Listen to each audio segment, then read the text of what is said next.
Capítulo 11. Aspecto de los hombres en general. Los gigantes. Algunos patriarcas. La configuración de la Tierra antes del diluvio era muy diferente de lo que es ahora. Por ejemplo, la Tierra Santa no estaba tan llena de cuevas, hendiduras y valles como en el presente. Las llanuras eran mucho más extensas y las montañas con laderas muy suaves y fáciles de subir. El huerto de los olivos era solo una pequeña altura. La gruta de Belén estaba ya como cueva natural, pero los alrededores eran muy diferentes de lo que son ahora. Los hombres eran de mayor altura que ahora, pero nada deformes. Los veríamos ahora con admiración, sin miedo o desagrado. Eran más perfectos en su contextura corporal. Entre algunas estatuas de mármol que veo en abundancia yacer en abundancia de lugares subterráneos, encuentro esos ejemplares. Caín llevó a sus hijos y a los hijos de sus hijos hacia la región que se le había destinado, y desde allí volvieron a dividirse y a separarse en otras regiones. Sobre Caín no he visto luego nada reprensible. Su castigo consistía en que debía fatigarse mucho y nada le salía bien. Lo he visto poco estimado de sus mismos hijos y de los hijos de sus hijos. A veces despreciado, nunca bien tratado. No obstante esto, le obedecían como a jefe y conductor, pero como a uno maldecido por Dios. He sabido que Caín no está condenado, solo fue severamente castigado. Uno de los descendientes de Caín fue Tubal-Caín.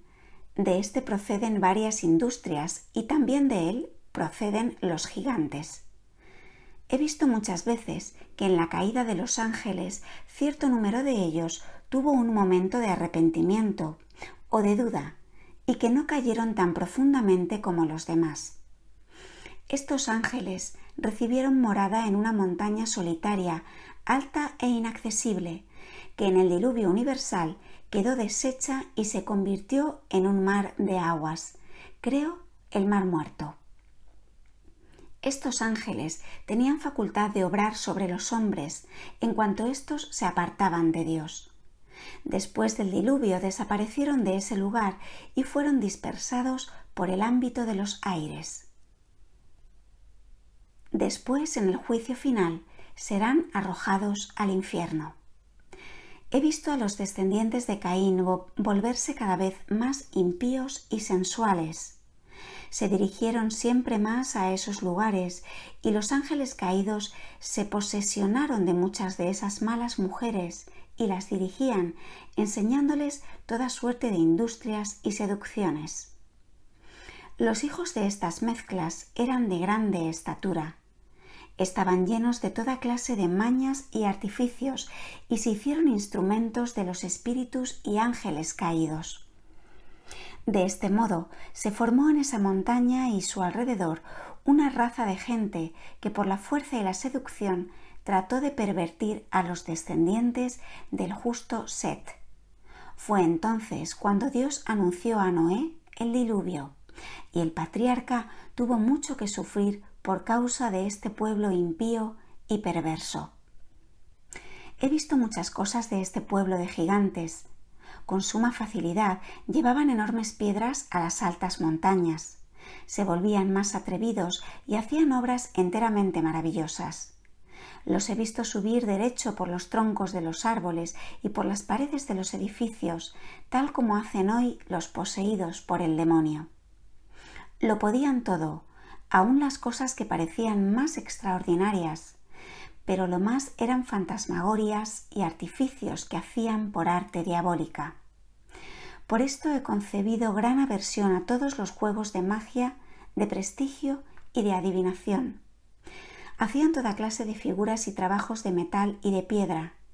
De la ciencia de Dios no tenían rastro alguno y se hacían toda clase de ídolos para adorarlos.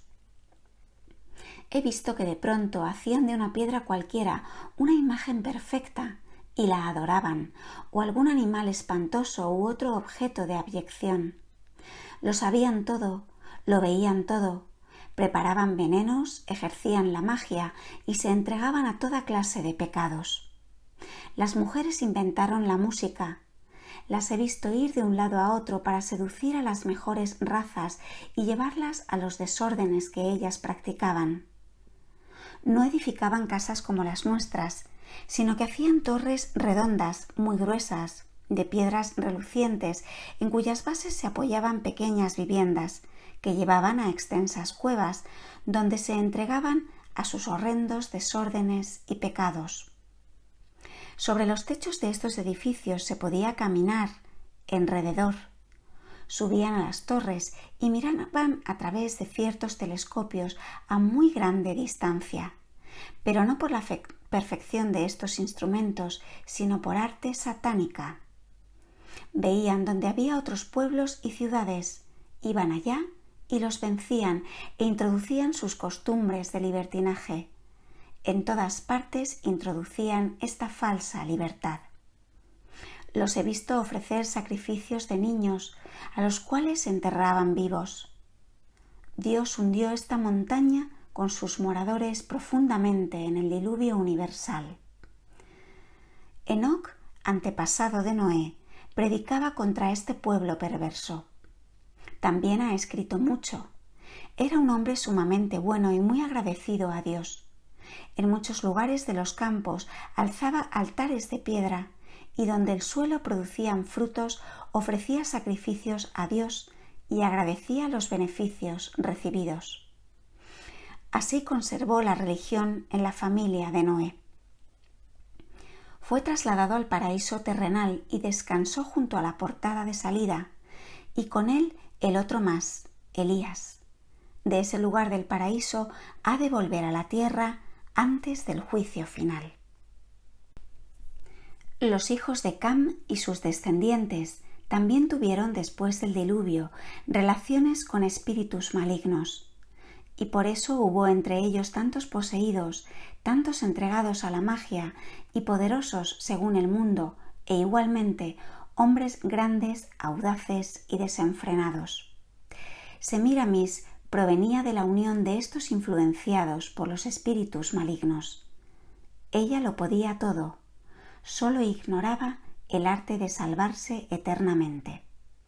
De estos gigantes salieron también hombres potentes, tenidos más tarde por dioses en los pueblos paganos. Las primeras mujeres que se dejaron poseer por estos demonios sabían lo que hacían. Las demás no lo sabían, pero lo tenían ya metido en la carne y la sangre como otra culpa de origen. Capítulo 12. Noé y sus descendientes. He visto a Noé como un anciano de infantil aspecto, cubierto de vestidura blanca y larga, trabajando en una huerta de árboles frutales. Podaba los árboles con un cuchillo retorcido, de piedra. Acercase como una nube junto a él, y apareció en ella la imagen de un hombre. Noé hincó las rodillas delante de la aparición, y entendí que Dios le dijo que quería destruir a la humanidad y que Noé debía construir un arca. Noé se puso muy triste por ello, y lo he visto pidiendo perdón y misericordia. Noé no empezó de inmediato su trabajo, y por 2 veces más se le apareció el Señor mandándole empezar la construcción. De no hacerla, sería envuelto él mismo en la destrucción general. Lo vi después salir del país e irse con su familia hacia la comarca donde más tarde vivió Zoroastro, la estrella brillante. Vivía por entonces en una región más alta, boscosa y más solitaria, con mucha gente que había emigrado con él en tiendas de campaña.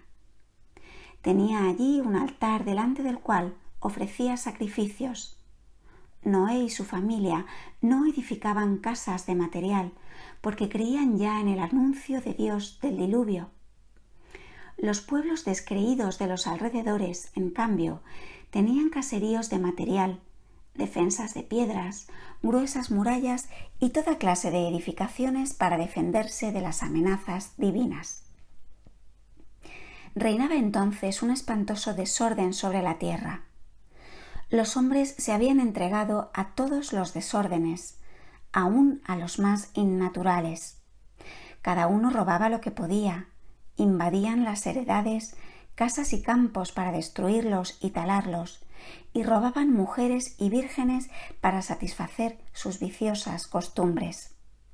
También los descendientes de Noé, a medida que aumentaban y se alejaban de él, se pervertían y causaban muchos disgustos, depredando sus heredades y entregándose a los vicios. Los hombres de entonces no eran viciosos por ignorancia o porque fueran salvajes o poco civilizados. Estaban provistos de todo lo necesario, vivían cómodamente y había bienestar general. Eran malos por corrupción y por impiedad. Ejercían la más abyecta idolatría. Cada uno se fabricaba un ídolo de lo que le parecía y le prestaba adoración. Intentaban con artes diabólicas pervertir también a los hijos de Noé. Mosoc, un hijo de Jafet y nieto de Noé, fue seducido y cayó víctima de la seducción. Mientras trabajaba en el campo, bebió del jugo de una planta y quedó embriagado. No era vino lo que tomaban, sino el jugo de una planta que llevaban consigo en pequeños recipientes para beber en el trabajo. He visto que también mascaban las hojas y el fruto de esa planta. Mosoc fue así padre de un niño, al cual se le llamó Om. Cuando nació el niño, pidió Mosoc a su hermano Tubal que se hiciera cargo del niño para ocultar su vergüenza, y Tubal accedió. El niño Om fue colocado por su madre delante de la tienda de campaña de Tubal, poniéndole al lado un brote de la planta mucosa, llamada Om, con lo cual, según la costumbre, creía asegurarse los derechos a la herencia. Pero el tiempo del diluvio estaba próximo y terminaban así las insidias de estas mujeres. Tubal tomó para sí al niño y lo hizo criar en su casa sin delatar su origen. Así se explica que el niño llegó a entrar también en el arca de Noé. Tubal le dio el nombre de la planta Om, porque era lo único que encontró junto al niño. El infante no fue nutrido con leche, sino con el jugo de esa planta. Esa planta crece hasta la altura de un hombre. Cuando en cambio se arrastra, da renuevos con puntas blandas como el espárrago. La parte inferior es más dura. Sirve como alimento y sustitución de la leche. Crece de un tubérculo y sobre tierra se le forma una corona de pocas hojas oscuras. Su tronco se vuelve bastante grueso y su médula se convierte en harina, que sirve cocida o frita o para extender sobre manjares. Donde crece esta planta se ven extensiones muy grandes. He visto que esta planta entró en el arca de Noé. Capítulo 13. Noticias del arca y proximidad del diluvio. Transcurrió un tiempo notable en la construcción del arca hasta que estuvo terminada. Noé empleó largos años en fabricarla. Por 3 veces fue amonestado por Dios. Tomaba obreros y ayudantes. Luego dejaba la obra, pensando que Dios había de perdonar, y demoraba su tarea hasta que finalmente la llevó a feliz término.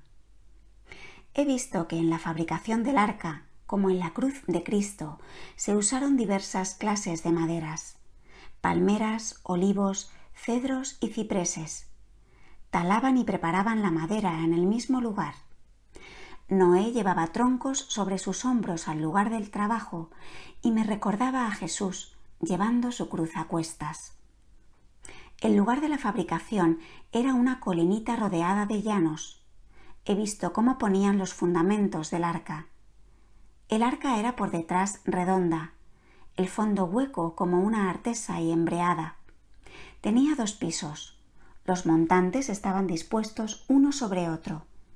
Estaban huecos y no eran troncos de árboles redondos. Eran a lo largo, en la intersección, redondos y tenían en el interior una médula blanca que se unía en el medio. Los troncos tenían estrías y las grandes hojas nacían en torno del tronco sin ramas. He visto cómo hacían saltar afuera la médula con un instrumento. Las maderas de los árboles las cortaban en tablas delgadas. Cuando terminó Noé de llevar y ordenar todo lo necesario, comenzaron a edificar el arca. La base estaba ya puesta y embreada, las primeras hileras de postes colocados. Fueron tapados con pez todos los huecos que se hacían durante el trabajo.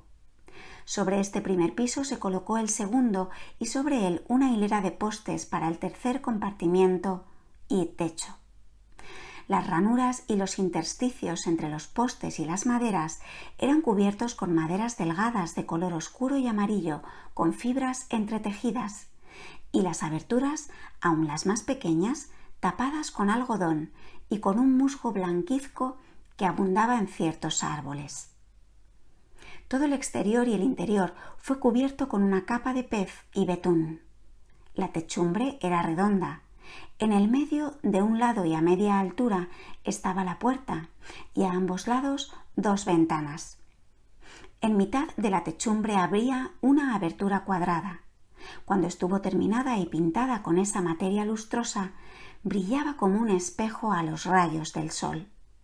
Mucho tiempo trabajó aún Noé solo en el interior del arca, haciendo los compartimentos para los animales.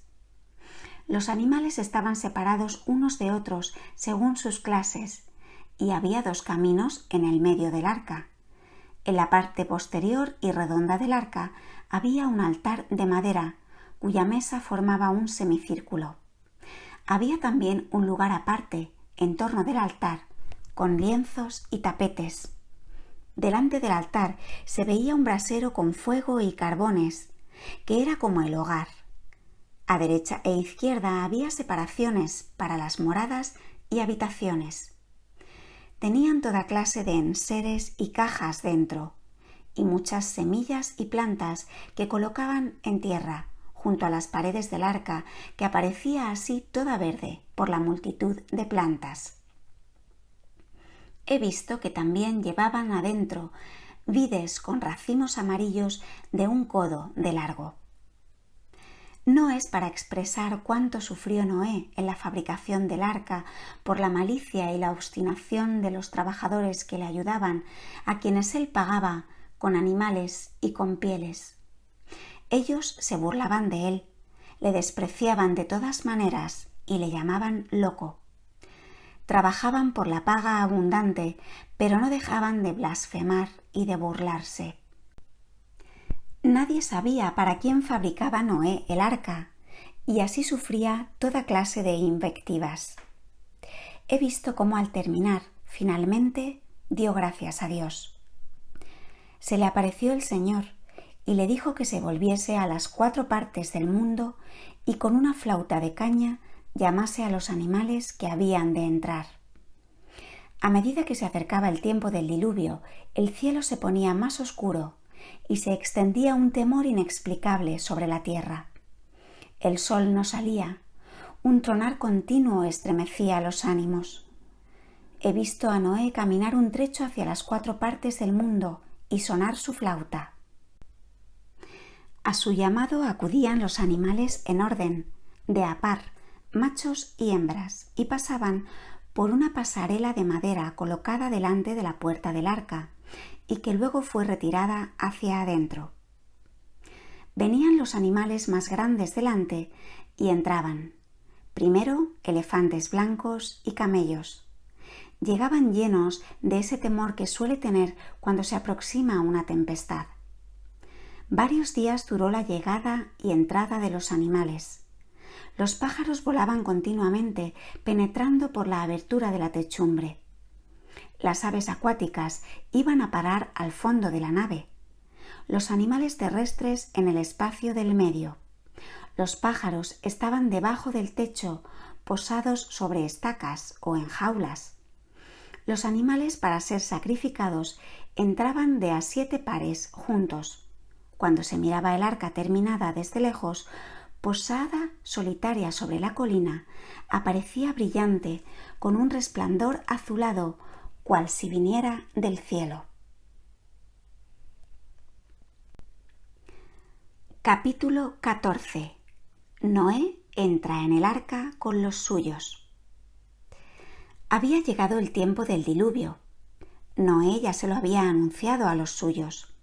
Tomó a sus hijos, Sem, Cam y Jafet, con sus mujeres y sus hijos y descendientes.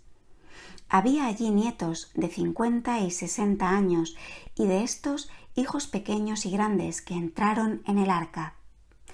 Todos los que habían trabajado en construir el arca y quedado libres de idolatría entraron en el arca.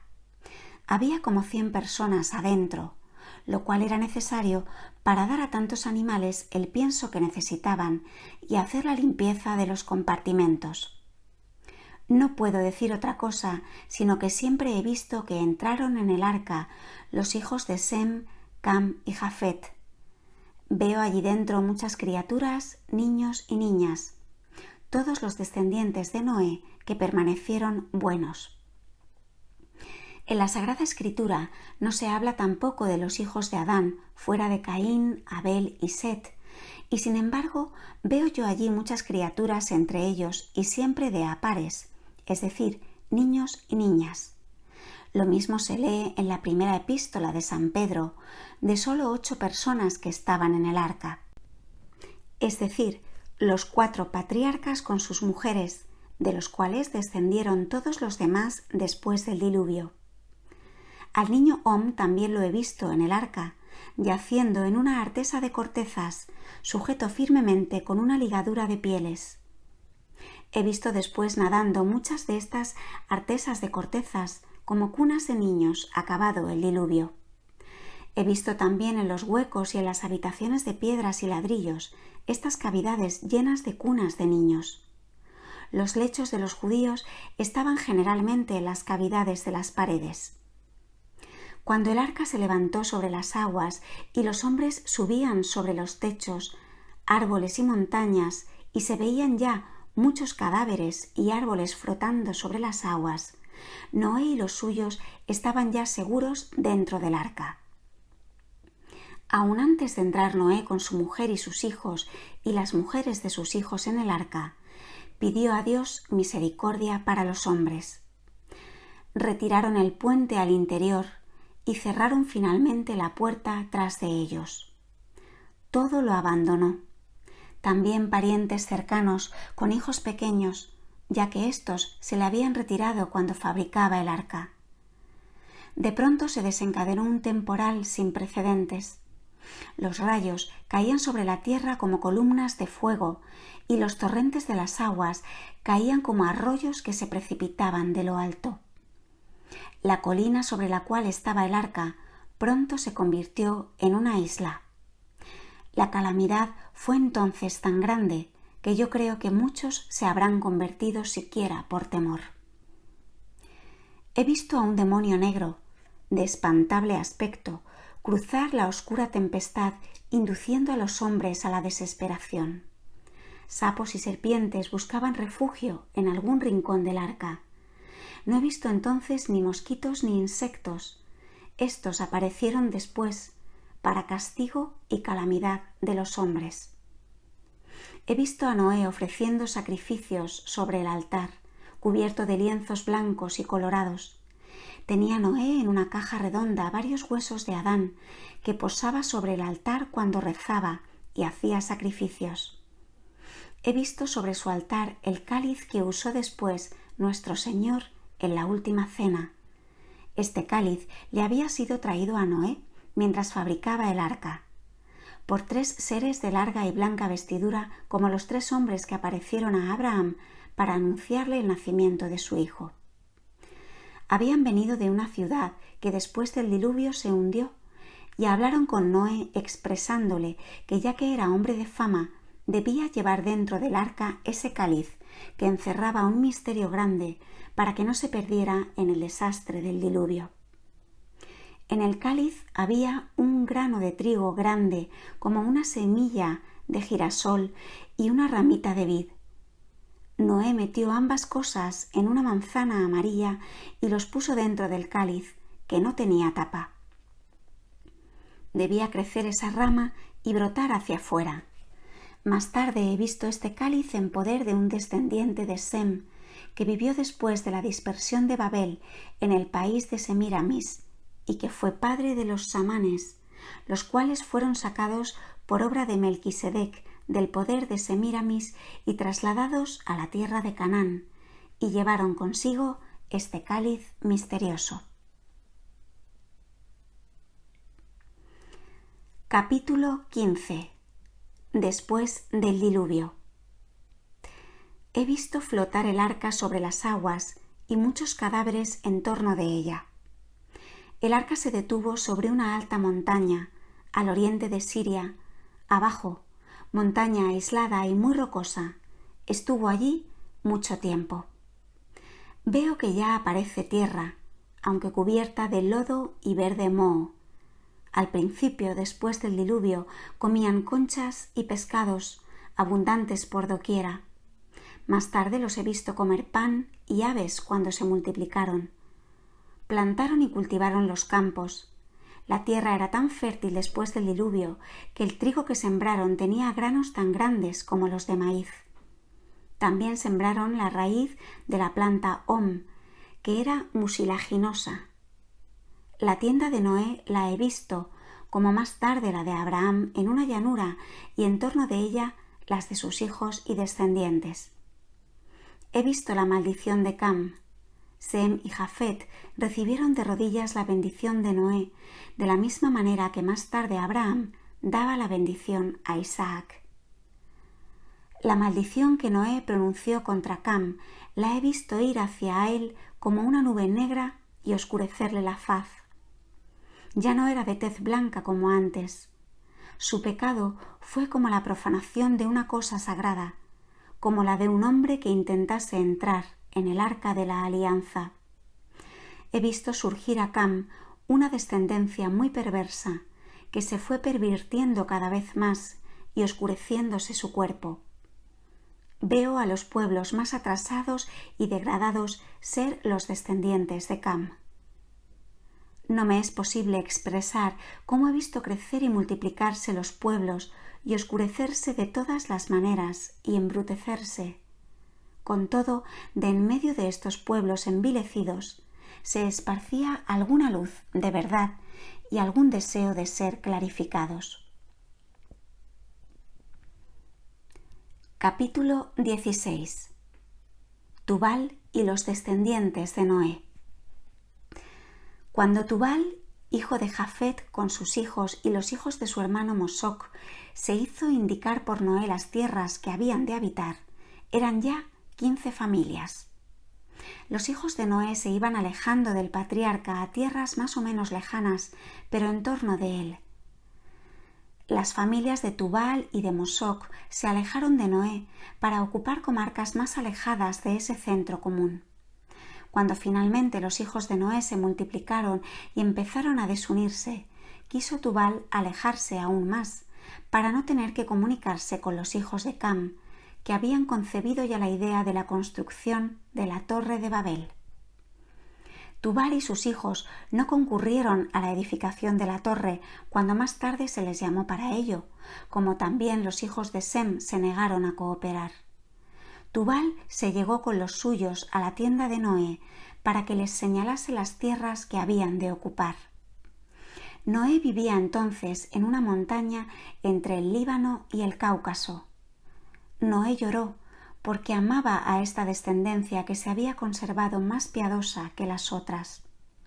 Les indicó una región hacia el noreste y les recordó los mandamientos de Dios y el ofrecimiento de sacrificios, y se hizo prometer que conservarían la pureza de su raza, no mezclándose con los hijos de Cam. Les dio vestidos y cinturones que había conservado en el arca, para que los usasen los jefes de familia en el culto de Dios y en los casamientos, para ser preservados del mal y de la impura descendencia. El culto que Noé ofrecía a Dios me recuerda a las ceremonias de la misa. Consistía en oraciones y respuestas. Noé se movía de un lado a otro del altar y se inclinaba a veces profundamente. Noé les dio una cartera de cuero con un recipiente de corteza, dentro del cual había una caja de oro en forma de huevo que contenía a su vez 3 pequeños vasos. Recibieron también tubérculos de la planta mucilaginosa llamada Om. Les dio rollos de corteza y de pieles con escritos, donde he visto letras y señales, como asimismo bastoncitos de madera que llevaban grabados signos y letras. Los hombres de ese tiempo eran de hermoso aspecto, de un color amarillo rojizo brillante. Vestían pieles, lanas y cinturones. Solo los brazos llevaban cubiertos. He visto cómo se acomodaban esas pieles. Apenas habían sacado la piel del animal, se la acomodaban al cuerpo para que se ajustase perfectamente a sus miembros. Al principio me parecía a esos hombres muy extraños al verlos tan peludos, pues llevaban estas pieles tan ajustadas que parecían a primera vista algo natural de ellos mismos. Estos hombres que emigraron no llevaban muchas cosas consigo, fuera de las semillas y pocos enseres. Emigraron hacia una región del noreste. No he visto entre ellos camellos, pero sí caballos, asnos y animales con astas muy abiertas, parecidos a los ciervos. A estos emigrados los he visto luego en una región montañosa, viviendo en grandes tiendas adosadas a las laderas de la montaña, como el follaje a los árboles. Los he visto cavar, plantar árboles en grandes hileras. La otra parte de la montaña era más fría y después toda esta región se hizo más fría, de modo que uno de los nietos de Tubal, un tal Semschit, emigró con todo este pueblo al sudoeste. Todos los que habían conocido a Noé y se habían despedido de él habían muerto ya, menos unos pocos. Los que emigraron con Semschit, nacidos en ese lugar, tomaron a los ancianos que habían quedado y con mucho cariño se los llevaron consigo colocados en canastos para evitarles el cansancio. Capítulo 17. Om y sus aberraciones. Cuando Tubal con sus descendientes se despidió de Noé, vi también al hijo de Mosoc conservado en el arca que emigró con ellos. Om estaba ya bastante crecido. Más tarde lo he visto muy diferente de los demás. Grande, parecía un gigante, muy serio y muy singular en su modo de ser. Vestía un largo manto y parecía ser considerado como sacerdote. Se apartaba generalmente de los demás y muchas noches las pasaba solitario en las rocas y en las cavernas de las montañas.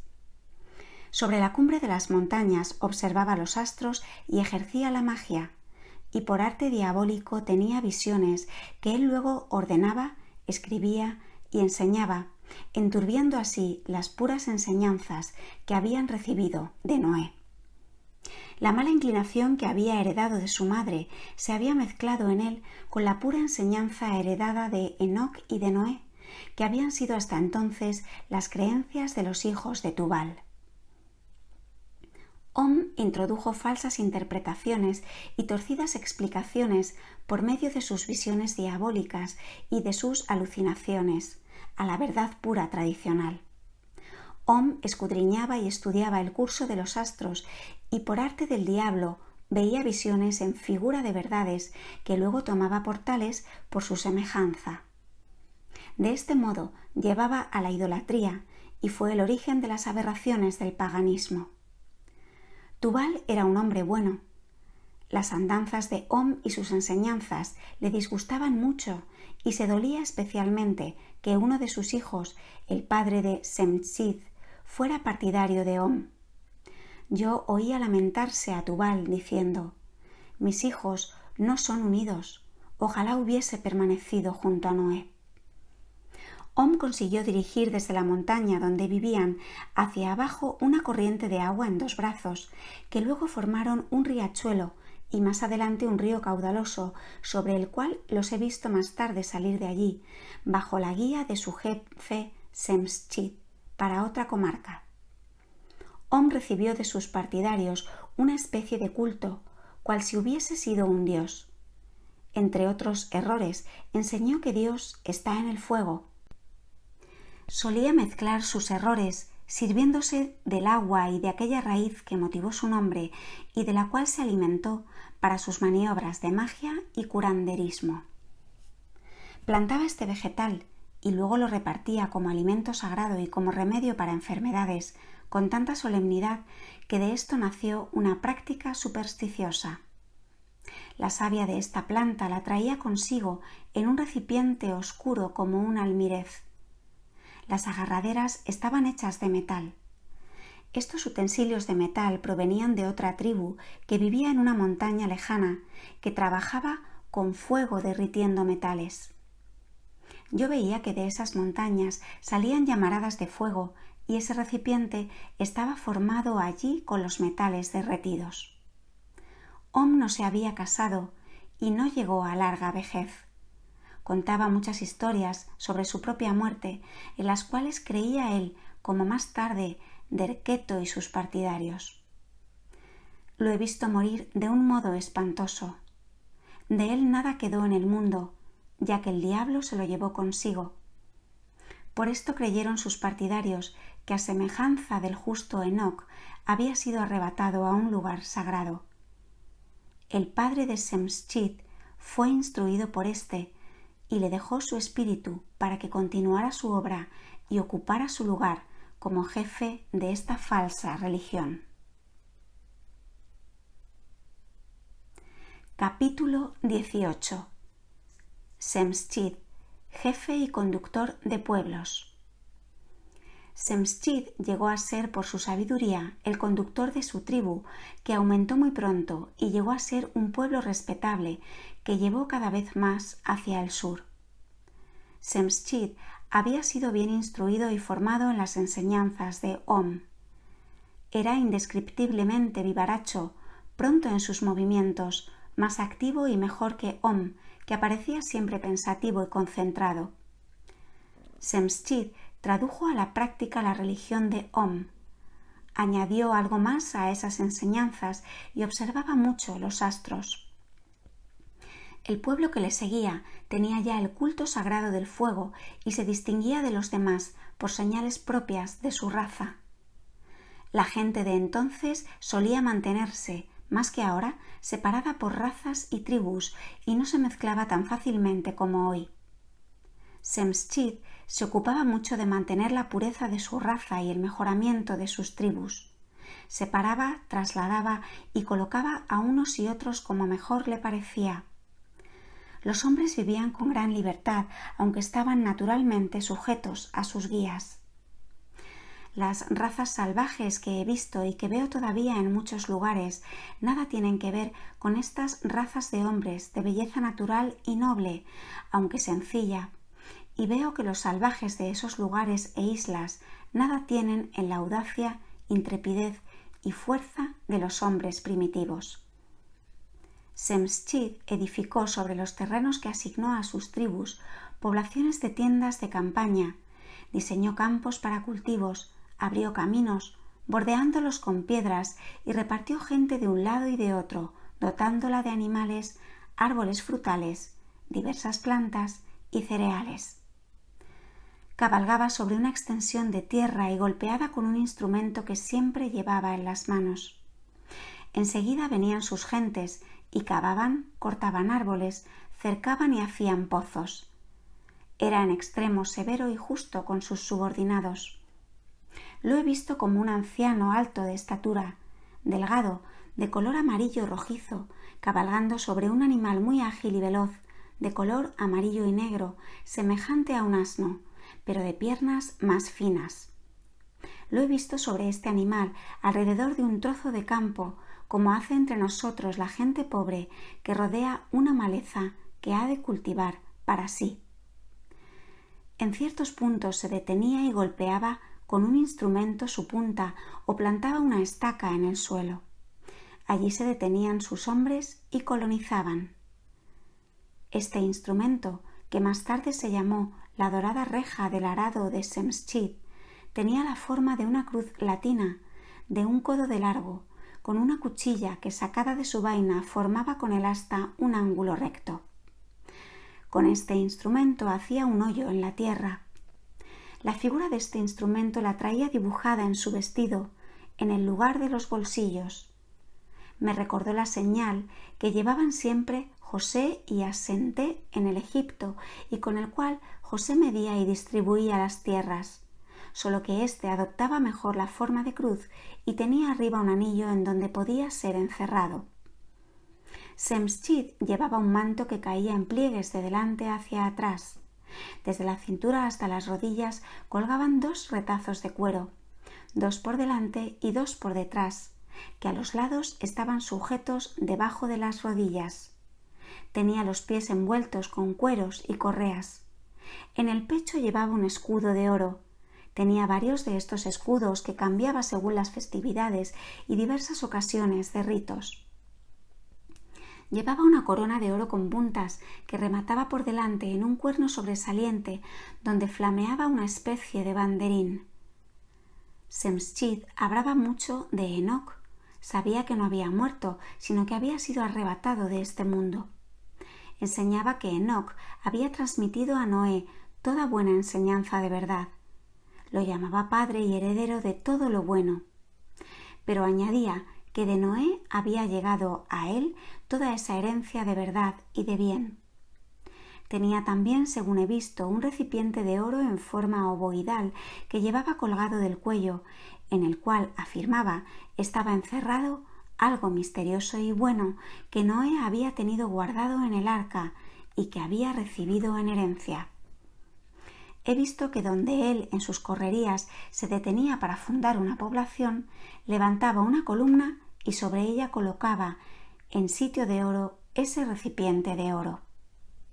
La columna tenía figuras entalladas. Era hermosa construcción y encima levantaba un templete como si fuese un santuario.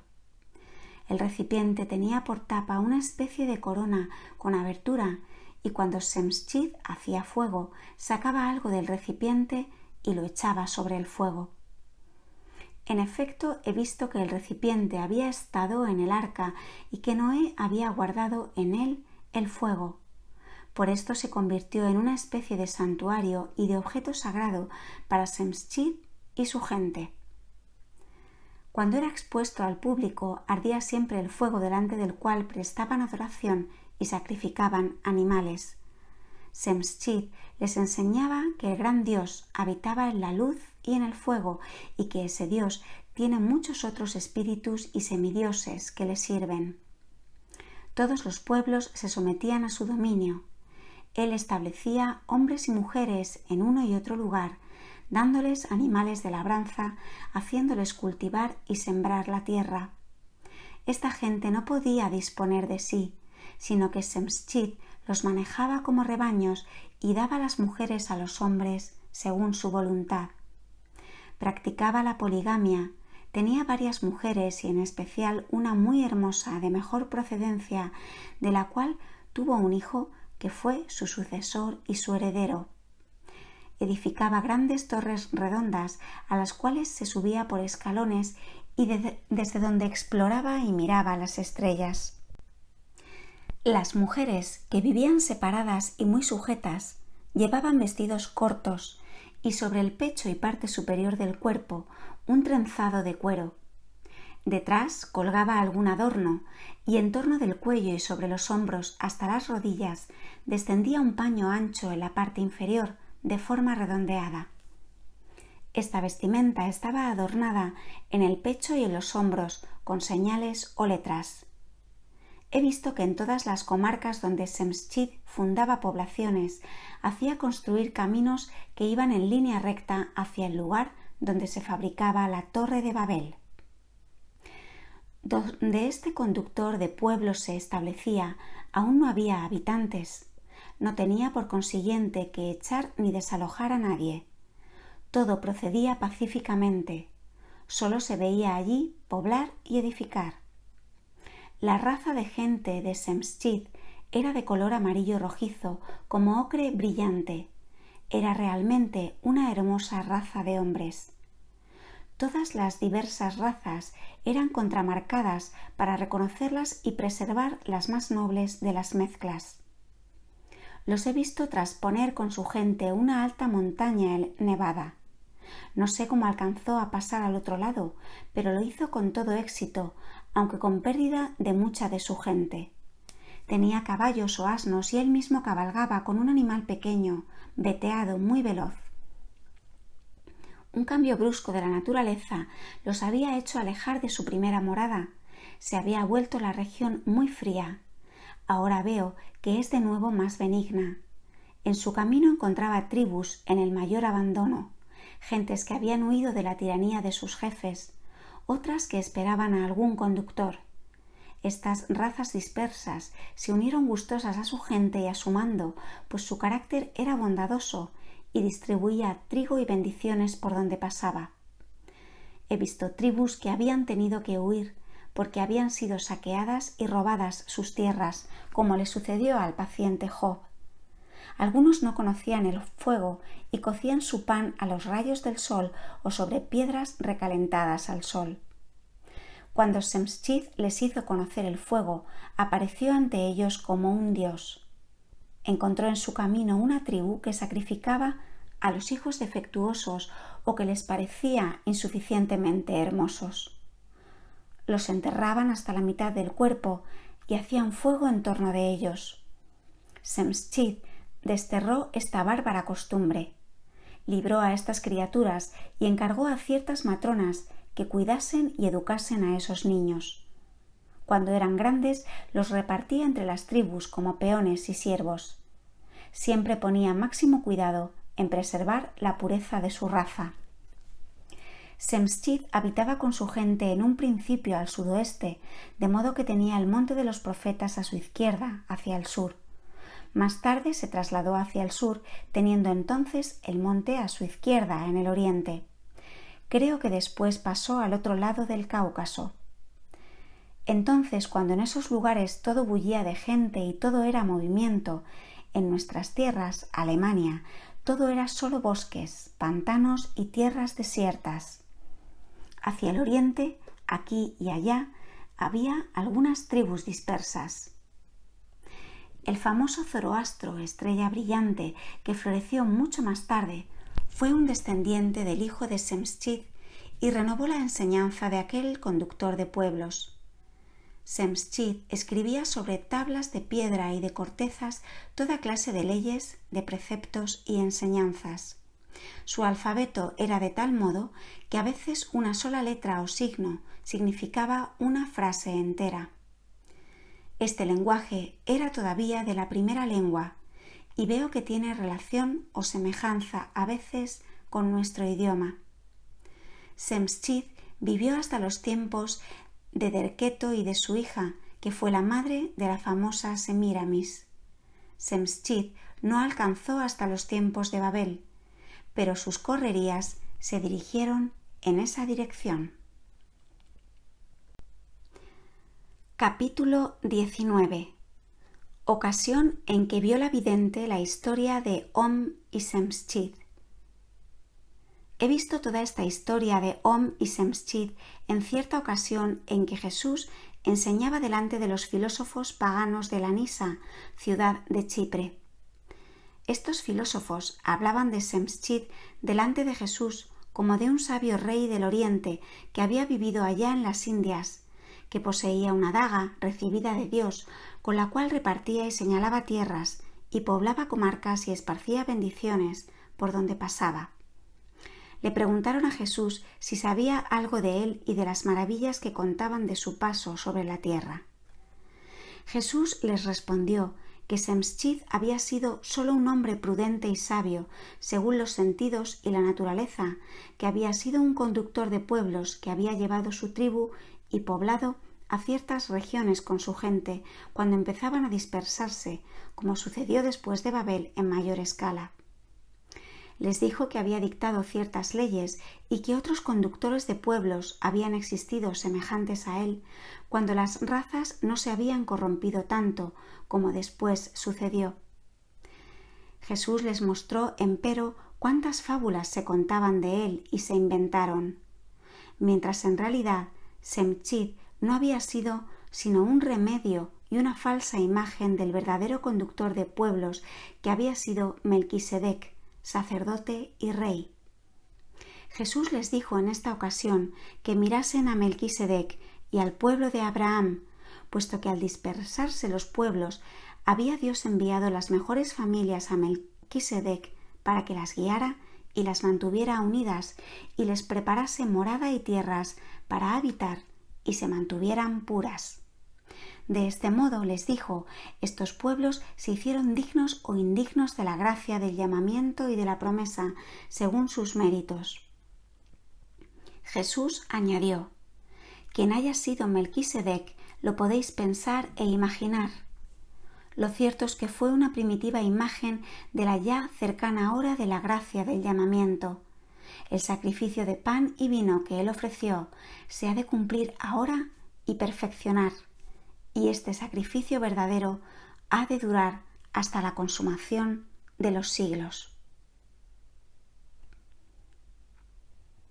Capítulo 20. La Torre de Babel. La construcción de la Torre de Babel fue la obra de la soberbia y del orgullo. Los iniciadores quisieron hacer una obra según su idea de resistir a la providencia y voluntad de Dios. Cuando los descendientes de Noé se multiplicaron en gran manera, los más entendidos y presuntuosos de ellos se reunieron y determinaron hacer una obra tan grande y tan extraordinariamente fuerte que fuera la admiración de todos los tiempos, y así todos los venideros hablasen de ellos como de los más atrevidos y más poderosos hombres del mundo. De ninguna manera pensaron en dar la gloria de todo a Dios, solo pensaron en glorificarse a sí mismos. De no haber habido este olvido de Dios, el Señor les hubiera permitido terminar su obra. Esto se me dio a entender claramente. Los descendientes de Sem no tomaron parte en esta construcción. Ellos vivían en lugares llanos donde crecían palmas y otros árboles gentiles que les daban frutos. No obstante, tuvieron ellos también que contribuir a la edificación de la torre, puesto que no estaban tan distantes del lugar de la construcción. Solamente los descendientes de Cam y de Jafet se ocuparon de esta edificación, y llamaban a los semitas un pueblo de menguados y de tontos, porque se negaban a unirse con ellos. Los semitas no eran tampoco tan numerosos como los de Cam y Jafet. Entre los semitas formaban una raza más preservada los descendientes de Heber y luego de Abraham. Sobre Heber, que no tomó parte en la construcción de Babel, puso sus ojos Dios para separarlo a él y a su descendencia de la común corrupción del mundo y hacerse de esta raza un pueblo más santo. Por este motivo, Dios dio a este pueblo un idioma santo que no tuvo otro pueblo, para que se mantuviera separado de los demás. Este idioma es la pura lengua caldea. La lengua madre que hablaron Adán, Noé y Sem fue otra, y de ella no queda sino algo en cada una de las lenguas diversas existentes. Las primeras puras hijas de esta lengua primitiva son los idiomas de los bactrios, el zend y la sagrada lengua de los indos. De estas lenguas hay aún palabras, como en el bajo alemán de mi pueblo nativo. En este mismo idioma está escrito el libro que yo veo aún existente en el actual Ctesifonte, en el Tigres. Heber vivió en los tiempos de Semíramis. Su abuelo, Arfaxad, fue el hijo de elección del patriarca Sem, lleno de inteligencia y buen juicio. Desgraciadamente se derivaron muchos errores más tarde de sus enseñanzas y culto idolátrico y aún muchas artes de magia. Los magos traen su origen de estos errores. La Torre de Babel se edificó sobre una altura extensa que tenía un circuito como de 2 horas de camino. Alrededor había un extenso valle con muchos campos de árboles, jardines y plantaciones. Desde los fundamentos de la torre hasta la altura del primer piso se veían 25 anchos caminos de material que, llegando desde lejos, subían hasta esa altura. Correspondían a las 25 tribus que edificaban la torre. Cada una de estas tribus debía tener su camino hacia la torre desde su lejana ciudad, para que, en momento de peligro, pudieran refugiarse por su calle en las alturas de la torre. La torre debía servir también para el culto idolátrico de sus dioses. Estos caminos amurallados estaban muy apartados unos de otros en su comienzo, desde la ciudad de origen. Se iban acercando en dirección de la torre y al llegar a ella, el espacio entre un camino y otro no era más ancho que una calle o camino real. Antes de su terminación estaban estos caminos trabados entre sí con arcos transversales, y desde aquí había, entre cada 2 caminos, una puerta ancha como de 10 pies que daba a la base de la torre. Cuando estos caminos se acercaban a la torre, estaban reforzados por una serie de arcadas con aberturas al través y más cerca aún de la base de la torre por una doble serie de arcos, uno sobre otro, y por encima de ellos se podía caminar en torno de la torre. Estos caminos servían para reforzar los fundamentos de la misma torre como las raíces de una planta, y también para subir el peso de los materiales de construcción que se traían a todos los lados de la torre.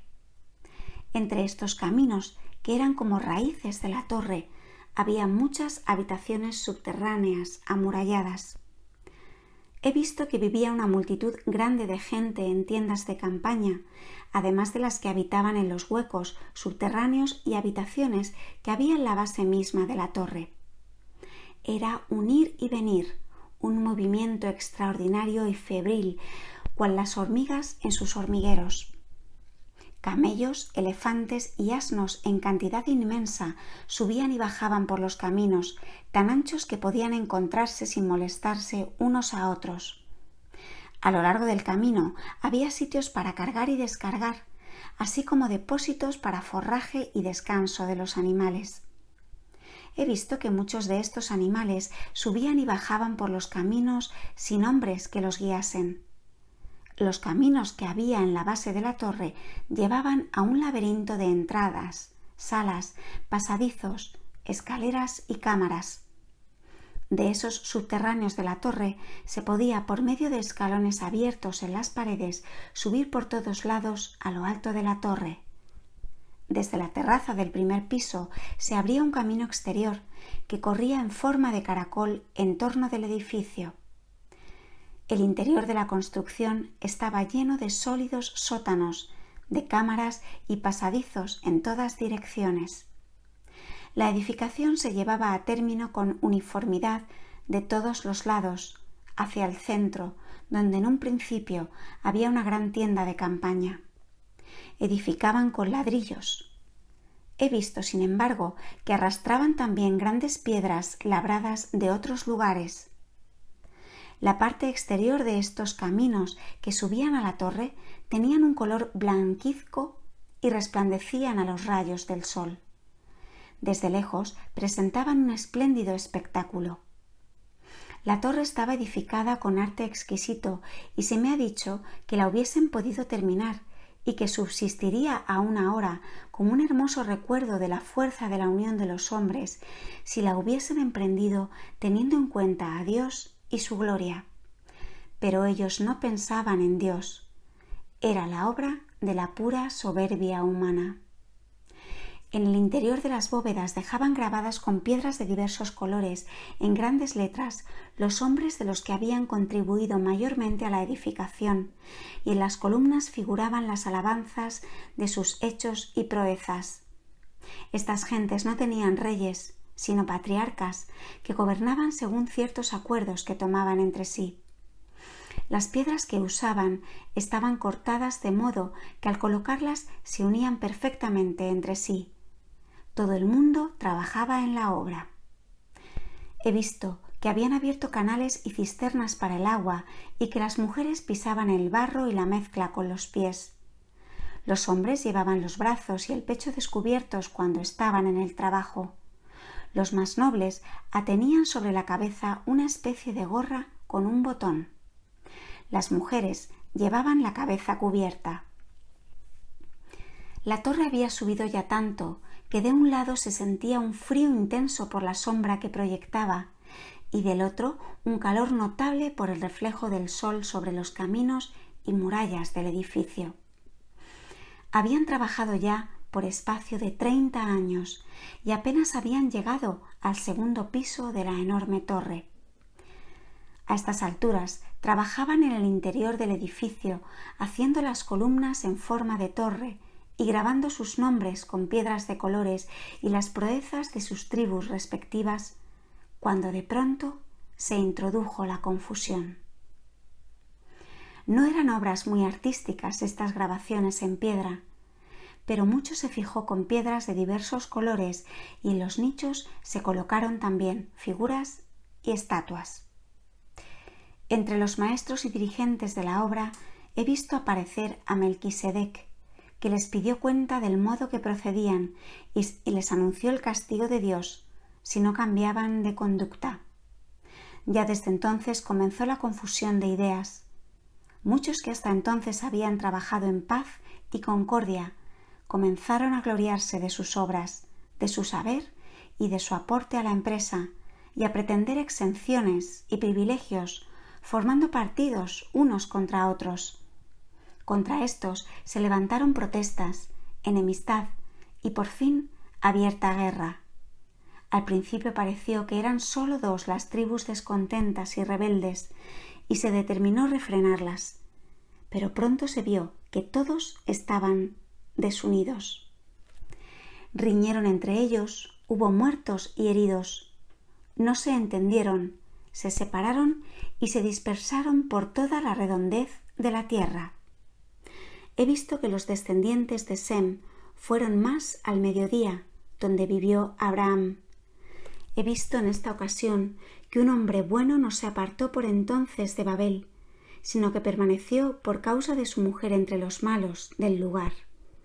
Este hombre fue el origen de los samanes, que más tarde fueron oprimidos por Semíramis hasta que los libró y los sacó del lugar, el mismo Melquisedec, llevándolos a la tierra prometida.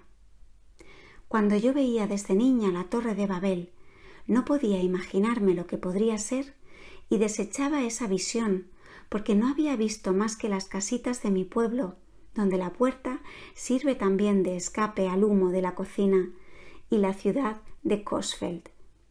A veces pensé, en mi simplicidad de niña, que eso debía ser el cielo, pero puedo decir que siempre he visto esta torre de la misma forma como ahora.